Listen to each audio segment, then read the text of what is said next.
Well, hello, boys and girls. Jim here once again with another new acquisition. I really had a few videos queued up ahead of this, but I had to sit down and get this done.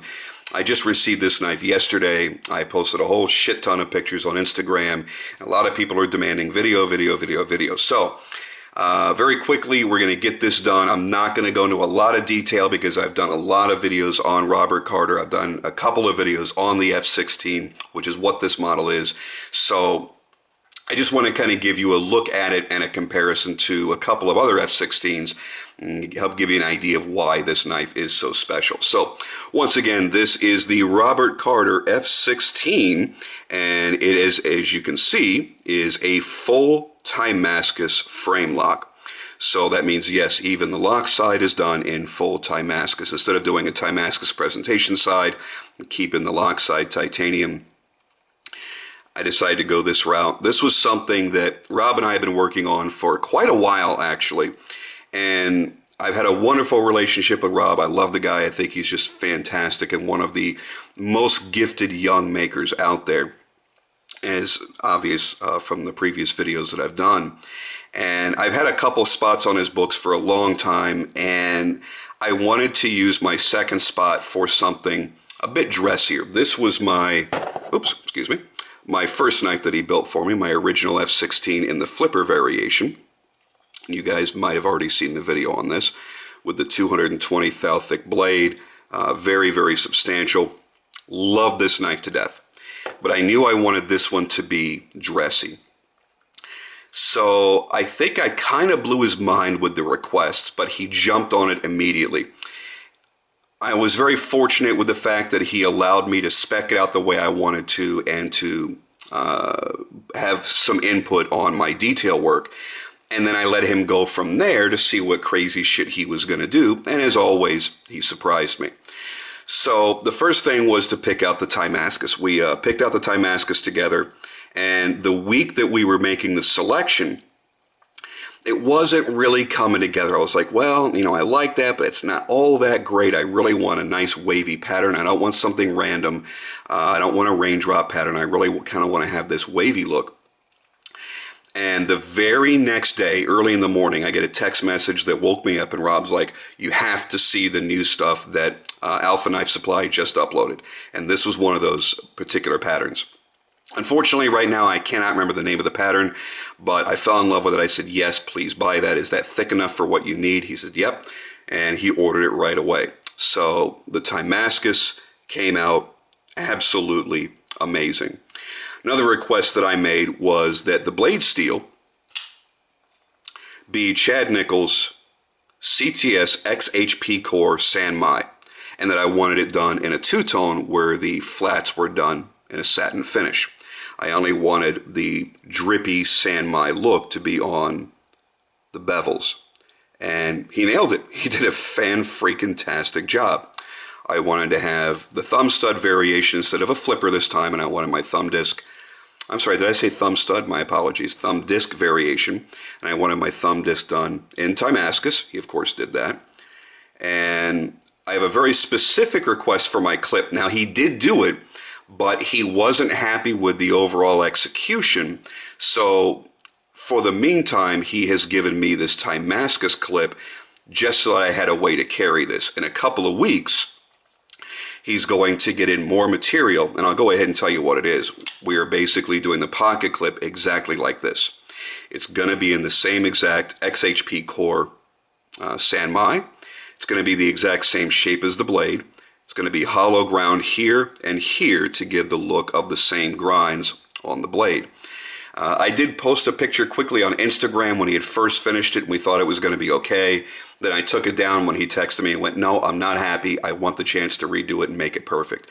So in a few weeks, I'll have the new clip on there, and then I'll do an updated video here so you get a chance to see it. One of the surprises he did for me was right here in the pivot. It's got a beautiful custom pivot. And then the pivot collar is actually done in the same San Mai XHP core. And that's done on both obverse and reverse. The floating back spacer. Let me get the blade open here so we get a little bit more of a pass through. Just gorgeous. And this is actually done in Nichols zircotite. So we've got a lot of exotic, stupidly expensive materials on this, and I could not be happier with the way that it came out. This knife was fully hand-built. There is no CNC, no water jet, no prefabbing or pre-shaping of any sort. Everything was done by hand. Rob said he has over 50 hours of work into this knife, and the only things that are not 100% made by hand, custom by him, are the screws that hold the knife together. That's it. Everything else is 100% custom.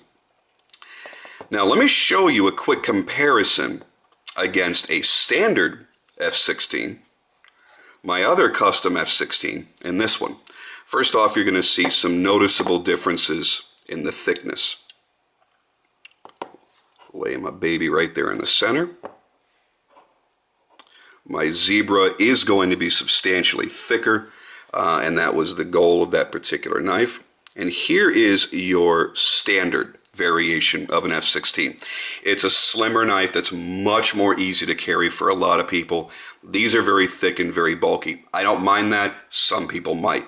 This I've actually been playing with. This belongs to my buddy Abe, and I've been playing with it and I really dig it. It's so completely different from what I have.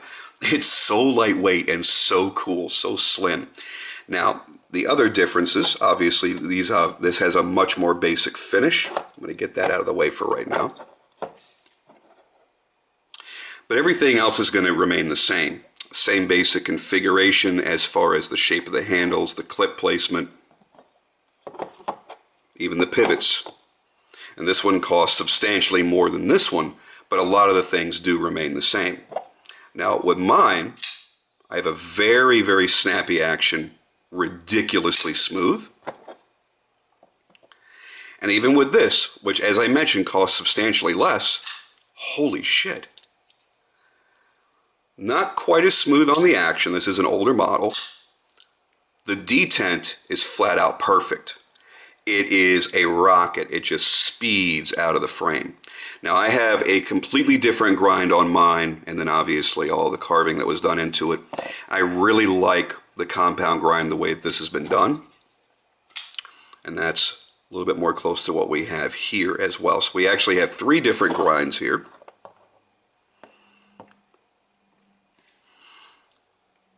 What a gorgeous layout. And you could not be unhappy owning any of these 3. Obviously this is my favorite, but when you get down to it, the performance of the knife is going to be equal. This is a little bit more easy to carry due to its slim nature. I still love this baby too.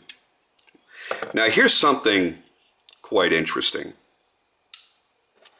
The action on mine. If you watch the last video I did, not on mine, but the one that I did, the Robert Carter special where I had the large cricket and I had the F16 that was done in the full zirconium presentation side.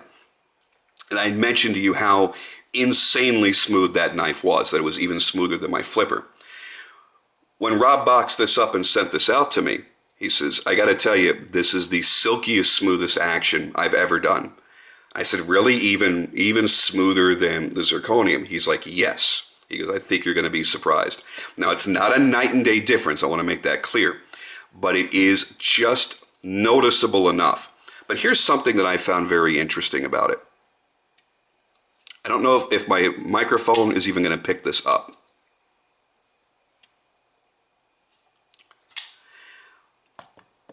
When the blade closes, when the blade seats, it feels in your hand and it sounds almost like it's hitting a rubber stop.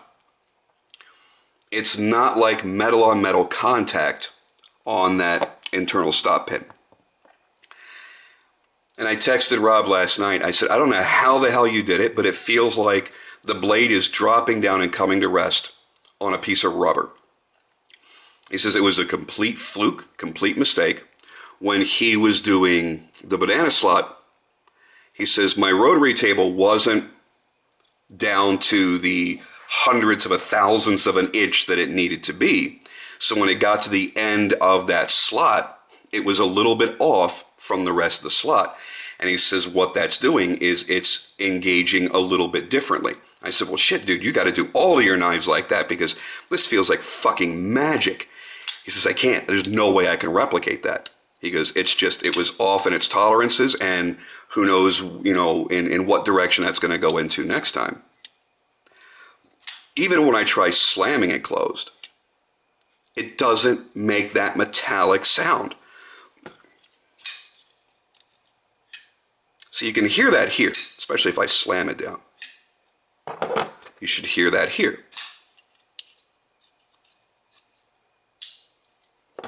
But you won't hear it here.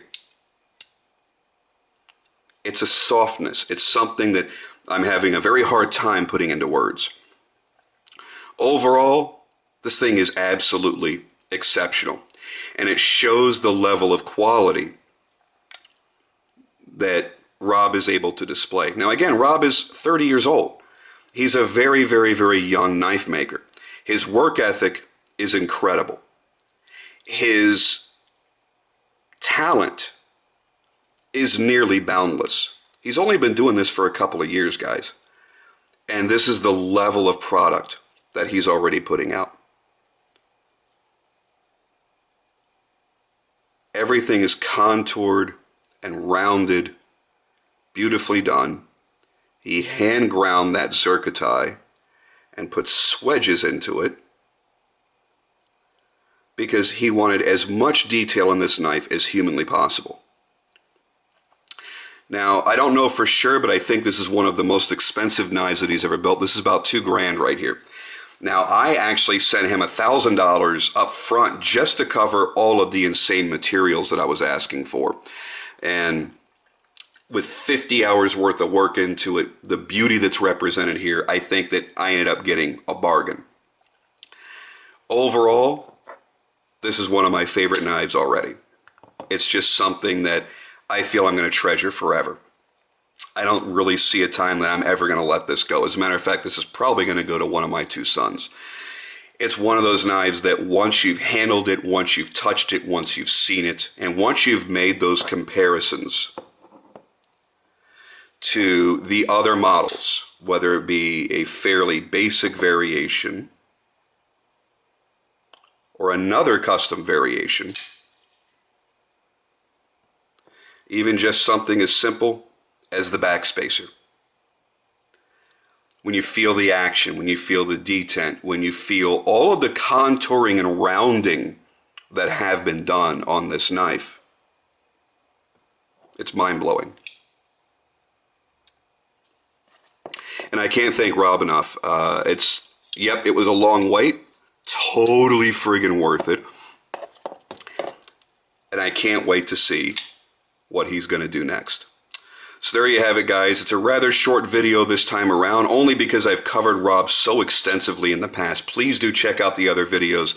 Again, the video that I've done on my F16, the video that I did only about a month ago or less ago on the Cricket and Zirconium F16. And you'll get a lot more in-depth detail about Rob as a maker, as an individual, and about the knives in particular as well, all the measurements, all the specifications, all that kind of good stuff. But I just wanted to make sure I could get this out while I had a little bit of free time so that people will stop messaging me going, please show us a fucking video. I am honored to own it. I feel very, very, very fortunate, and it's going right in the pocket today. Thank you, Rob, and thank you guys for watching as always, and I'll see you on the next video.